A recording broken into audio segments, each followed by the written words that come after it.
I hate Rashad? No, I don't hate Rashad. That's my guy.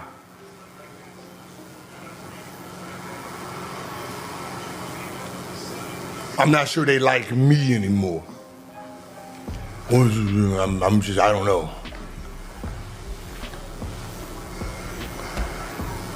I'm gonna just let y'all know, no different than NBA. Just remember this.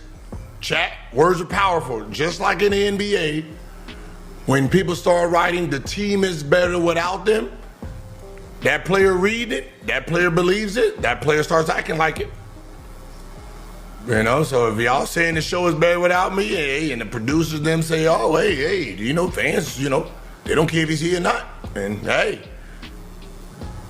But I'm on vacation, so, you know, I don't need to be at work. I think I'm finals. I think I'm on a finals duty, not this one. So the channel, not the show. Right that we jump right in to basketball, right?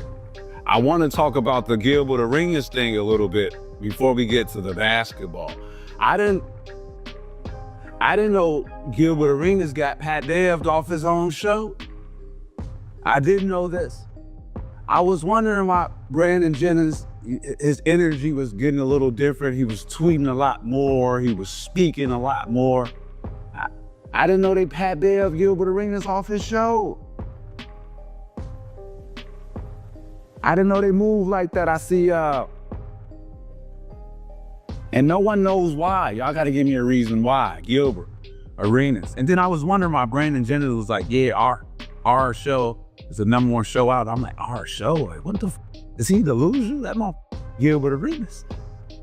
That's a Gilbert Arenas. That's a Gil's Arenas show. So you're telling me they kicked this man off his show in his house?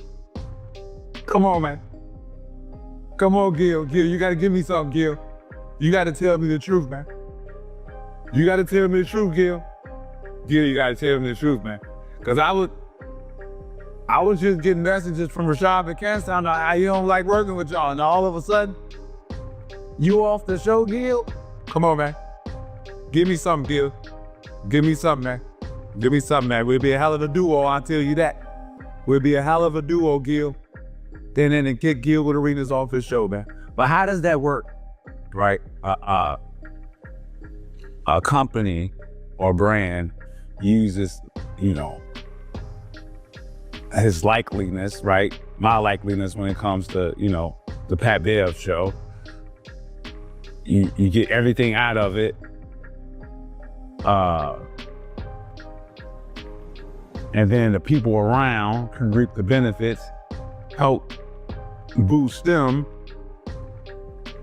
And then you get booted off your own show for whatever reason. I don't get it. You know, I understand. I mean, the business of it, of anything. Like, you know, you have a group of guys who's around for a ton of time, and next thing you know, you put them on, and because it sounds like everyone's using somebody. We call it in Chicago, we call it crabs in a barrel. Everybody's using somebody to get out or get up top. It happened to me. I guess it could happen to anybody. No matter what company, no matter what color backstabbing. They was your own folks. They look like us. So yeah, Gil, man, I hate to see you going through something like that, man. I don't know the whole ins and outs. I watch, you know, like underdog ain't never doing like that. They say, man, that man, they done Pat Bev, man. They done Pat Bev to kick that man off his own show, and they still doing the show in his house. You've got Patrick Beverley basically pointing directly at what he believes happened, and honestly, that's exactly what this whole situation is starting to sound like. And who better to recognize the signs than someone who just recently went through a similar experience himself? Pat Bev got pushed off the show he helped build when they decided to move in a different direction. Once Jason Williams came into the picture, the entire dynamic shifted. From Pat's perspective, it felt like he was getting the runaround during that process. And after watching all these clips from Gilbert Arenas over the past week, then seeing him return and add even more to the story last night, it feels like there are a lot of moving pieces here. At some point, you've got to call it exactly how it looks, because there are multiple layers to this situation. And personally, I'm the type of person who wants to understand this kind of information. I'm involved in media. I do this every single day. I genuinely love this space. Whether it's sports, rap, hip-hop, or anything else I'm covering, I'm invested in it. That's why I always want to understand the business side of things. I want to be prepared for this game. A lot of what we learn comes not only from doing our own research, but from studying people who have already found success. And sometimes, the biggest lessons come from seeing what others did right, wrong, or somewhere in between. In this specific situation, key information is still missing because of what Patrick Beverley is saying directly. Now, I do want to clarify something. I don't think they're recording out of the house anymore. I remember there was a time when they were, but if I'm not mistaken, they eventually moved into their own studio space, so I don't believe they're operating from the house now. At the same time, Gilbert showed that he still has a setup at his home that's ready to go whenever he wants to record.